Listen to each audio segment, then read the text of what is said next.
मारूफ model व अदाकारा हुमैरा असगर की लाश जो थी उनकी फ्लैट से मिली थी। कई रोज़ पुरानी ये लाश थी। पुलिस ने लाश को कब्जे में लिया और कानूनी कार्रवाई के लिए उसे अस्पताल मुंतकिल कर दिया। डेड बॉडी तकरीबन 15 से 20 दिन हो सकता है, उससे भी ज़्यादा पुरानी थी।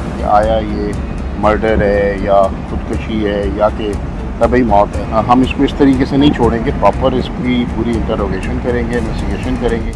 अस्सलाम वालेकुम नाज़रीन, कराची से मैं हूं साजिद रऊफ़ और आप देख रहे हैं एक्सप्रेस न्यूज़। नाज़रीन, गुज़श्ता रोज़ कराची के इलाके डिफेंस फेज़ 6 से एक मारूफ मॉडल व अदाकारा हुमैरा असगर की लाश जो थी उनकी फ्लैट से मिली थी। कई रोज़ पुरानी ये लाश थी।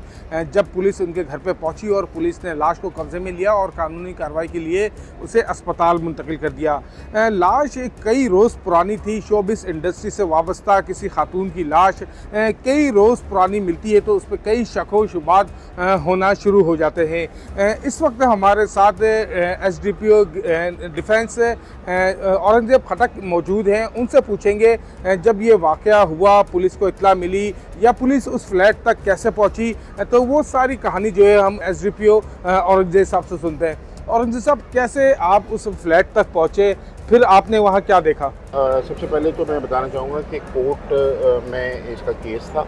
इस फ्लैट का जो मालिक मकान है उन्होंने केस कोर्ट में किया था। 2018 में रेंट पे लिया इस खातून ने। ये फ्लैट रेंट एग्रीमेंट इनके नाम से बना हुआ है, उमैरा असगर के नाम से। तो 2024 के बाद उन्होंने कहा कि इन्होंने किराया देना बंद किया। तो फिर कोर्ट में केस चला, कोर्ट ने ऑर्डर किया उसका जो लॉक वगैरह, चूँकि वो उससे रब्ता करते रहे, कोर्ट इनको बुलाती रही, एक्स पार्टी में फ़ैसला हुआ। तो बैलेफ आया, जिस तरह मोस्टली होता है कोर्ट के ऑर्डर्स की कंप्लेंट्स के लिए। हमने पुलिस ऑफिसर मोबाइल साथ की, लेडी सर्चर साथ की। जब वहाँ गए और उसका ताला तोड़ा गया, क्योंकि वो अंदर से लॉक था। एक दो दरवाजे हैं, एक मेन उसका ग्रिल टाइप का है और लोहे का, और एक अंदर से। तो अंदर से उसकी कुंडी लगी हुई थी, उसको बाकायदा उन्होंने तोड़ा। और तोड़ के जब अंदर दाखिल हुए तो डेड बॉडी एक अलग कमरे में जिसमें कारपेट था उसके ऊपर ऊँधी मुँह पड़ी हुई थी।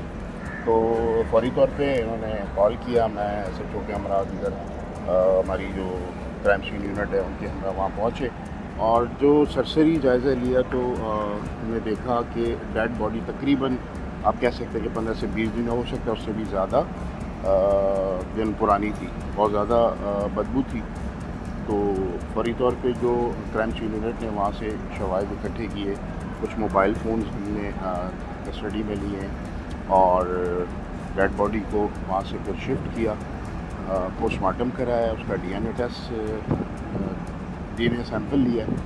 और देखें, ज़ाहिरी तौर पे तो हम अभी हतमी नतीजा नहीं निकाल सकते कि आया ये मर्डर है या खुदकुशी है या कि तभी मौत है, लेकिन जिस तरह पोस्टमार्टम होगा और बाकी जो केमिकल एग्जामिनर की रिपोर्ट्स होंगी उसके बाद ही चीज़ें हम इसको कंफर्म कर सकेंगे कि वजह मौत क्या है। तो हमने आसपास पड़ोसियों से भी मालूम करने की कोशिश की। उन्होंने भी क्योंकि खातून इतना ज़्यादा लोगों से उसका इतना इंटरेक्शन नहीं था, तो ऐसी कोई हतमी चीज़ हमें अब तक मिल नहीं सकती। अच्छा, ये बताइएगा, उनकी फैमिली से आप लोगों का रब्ता हुआ तो फैमिली क्या बोलती है, किस तरह ये रब्ता उनका पॉसिबल हो सका है? देखिए, जो नंबर्स मिले हमने फौरी तौर पर टेक्निकल सपोर्ट से हमने उनके फैमिली के बारे में पता किया और फिर हमारे सीनियर्स जो ऑफिसर्स हैं, SSP साहब, दीगर अफसरान के हुक्म से हमने उनसे रब्ता किया। पहले तो वो बात करने को तैयार ही नहीं थे और उसके बाद फिर मेरी उनके भाई से बात हुई और जिन्होंने कहा कि हम इससे अलहदगी इख्तियार कर चुके हैं और 2-2.5 साल से हमारा इससे बिल्कुल रब्ता नहीं था।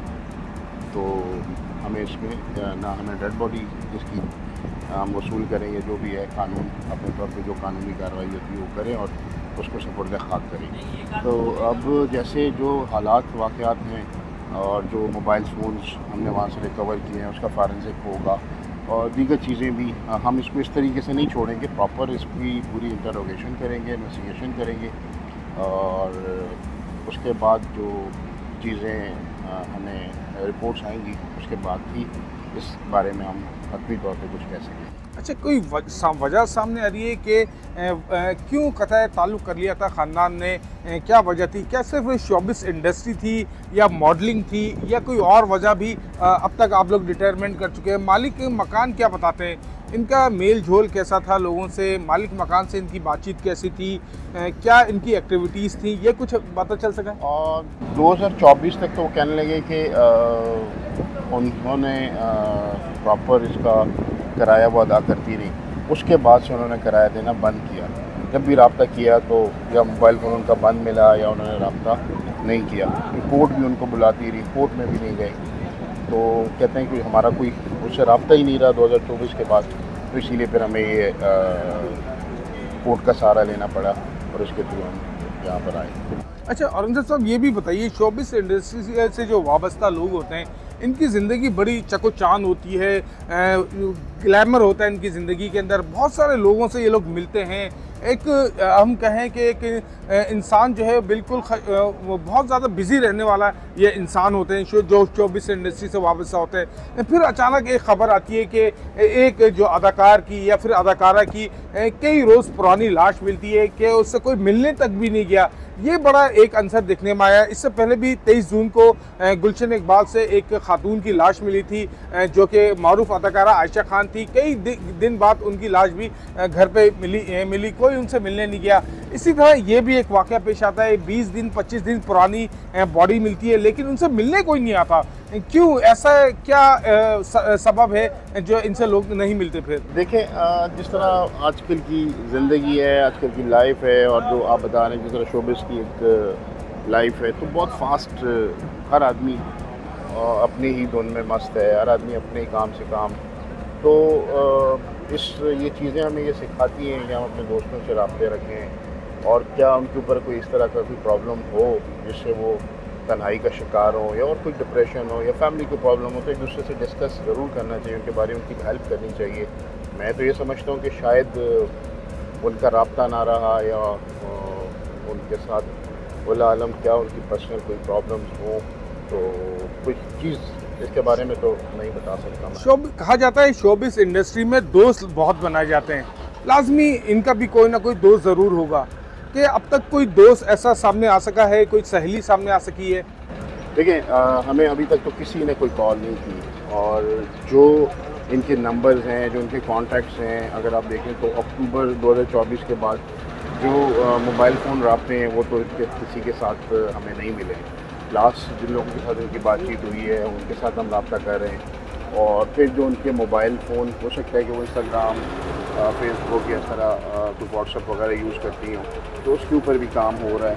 तो जो चीज़ सामने आएगी इंशाल्लाह आपको ज़रूर बताएंगे। आखिरी कॉल कब की गई है इनके मोबाइल से? अक्टूबर में लास्ट हुई है इनकी कॉल, अक्टूबर नवंबर में। अच्छा, कोई अच्छा ठीक है, इन्वेस्टिगेशन में आप लोग किस पहलुओं पर देख रहे हैं? ऐसा तो कोई एलिमेंट सामने नहीं आ रहा है कि कोई ड्रग का कोई एलिमेंट सामने आ रहा हो, कोई मर्डर का एलिमेंट सामने आ रहा हो, कोई ज़ाती दुश्मनी ने किसी ने इनको कत्ल कर दिया हो, कोई जहर दे दिया गया हो, ऐसा कोई एलिमेंट सामने आ रहा है? ठीक है, हम कोई चीज़ हतमी तौर पे नहीं कह सकते, लेकिन जो तफ्तीश के तमाम पहलू हैं उसके ऊपर काम कर रहे हैं, और जो डॉक्टर्स जिन्होंने पोस्टमार्टम किया है, फिर उसके बाद जो केमिकल एग्जामिनर्स जो उनके बॉडीज़ के नमूने वगैरह हुए हैं, लाज़मी बात है कि उसकी रिपोर्ट्स आएंगी, और फिर जो उनके दोस्त हैं या उनके साथ जिन लोगों के साथ रब्ता था उन लोगों से रब्ता करेंगे, देखेंगे कि आया इस तरह की कोई चीज़ अगर सामने आई तो फिर ज़रूर आप लोगों से शेयर करेंगे। बिल्कुल, आपने एसडीपीओ डिफेंस औरंगजेब खटक की बातचीत सुनी। उनका यही कहना था कि इस वाक़े की अब तफ्तीश शुरू कर दी गई है, जो तमाम पहलू हैं उन पे बारीक बीनी से पुलिस जो है वो काम कर रही है। तमाम शवाहिद का जो है वो जायज़ा भी लिया जा रहा है, साथ साथ उसको जो है वो इकट्ठा भी किया जा रहा है। उनका कहना था कि इस वक्त कुछ कहना कबल वक्त होगा। पुलिस इस वाक़े की मुख्तलिफ पहलुओं पर तफ्तीश कर रही है। तफ्तीश के दौरान जो भी नए इंकशाफात सामने आते हैं या कोई अहम इसमें पेशरफ्त सामने होती है तो उससे जल्द जो है वो उसको आगाह किया जाएगा।